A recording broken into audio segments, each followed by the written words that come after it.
俗话说一车传3代，人走车还在。这辆道奇传到客户手里已经4代了。车子购买于1934年，快90年过去了。原本车况修修补补还能开，不过由于车主的粗心大意，导致车子着火了2次，现在实在是不能开了。由于这辆车对他们家族来说很重要，所以想找金哥进行翻新，完成后作为传家宝继续传下去。作为一家资深的改装厂，这对他们来说就是手拿把掐。不过女主人提了一些要求，只能在原有的基础上改进，并继续保持经典的外观，但要有现代车的功能，内部的仪表盘依旧不变。另外一定要加装空调，其他的就交给金哥让他自由发挥。此刻金哥的脑子里也有了基本方案，车架会重新定制一套，并装上 5.7 升的大发动机，外侧的细节零件重新打造，车顶再来一套齐平式帆布顶。为了增加底盘高度，还要换一套大点的轮胎，最后做一些外表的修饰。当金哥说完计划后，员工们就已经把车子打磨好并喷过砂了。可以看出现在的状况不容乐观，而且根据员工们的判断，这辆车的车头呈楔形，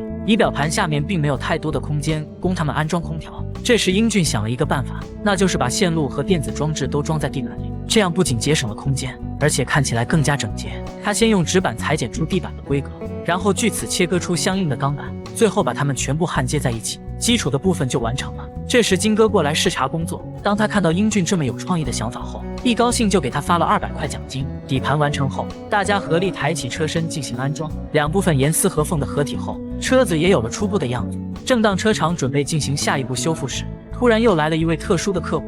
这是一辆1967年的雪佛兰黑斑领，不仅外表上看起来足够震撼，声音更是震耳欲聋。金哥听到后不禁捂住了耳朵，因为开上街非常的吵。这个老头已经被贴了好几次罚单，为了避免被吊销驾照，他找到金哥帮忙，希望能有一个完美的方案，既能保留原本的声音，还不会被贴罚单。金哥经常遇到这种情况，所以很有经验。他订购了相应尺寸的排气管、一些弯管芯和断流器，同时还有一个消音器。通过对车子的观察发现，底盘的断流器很大，行驶时会碰到减速带，所以他们需要重新设计排气系统，将切割好的排气管按照重新规划的线路焊接。这时员工还炫耀了一下，说很多车厂的焊接方式是米格焊，但他们用的则是氩弧焊，这样焊出来的管子更精细而且坚固，外表看起来很漂亮。经过几个小时的忙活，这辆车终于完成了，车厂还顺便帮他洗了个车。金哥得意地介绍着他的杰作，当客户按下仪表盘上的按钮时，就能接通排气系统的电子阀门，废气就会在消音器前排出，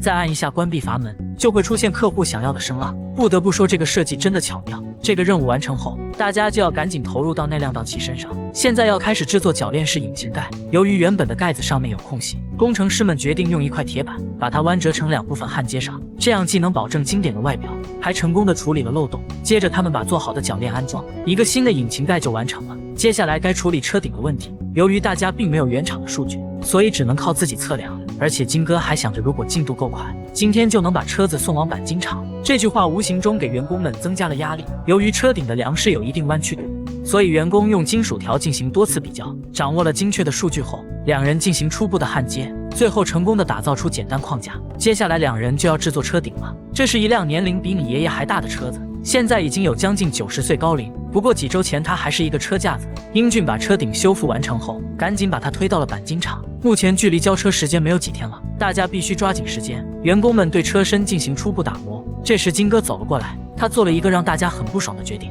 那就是重做车顶。因为之前英俊已经切割出了合适的钢板，如果重做的话他就白忙活了。不过金哥觉得用玻璃纤维更合适，为了不耽误其他人的进度，他要亲自上手，将调制好的药剂涂抹到上面，等到自然风干后再铺上去。这时突然飘来一个弹幕，说这个车厂从各方面都远超歌坛车厂，不知道你们怎么看？大家觉得哪家车厂的实力更强呢？只见金哥把板子放到金属架上，对比之后切掉多余的部分。这里我劝大家不要轻易使用玻璃纤维，因为金哥说他现在浑身都很痒很难受，之所以会有这种感觉，是因为细微的玻璃纤维颗粒把皮肤划烂了，长时间接触不利于身体健康。不过这次的金哥完成的效果还算不错，整体的车架完成后就要对其进行喷漆了。这次客户选择的是亮黑色，这种颜色很符合那个年代的风格。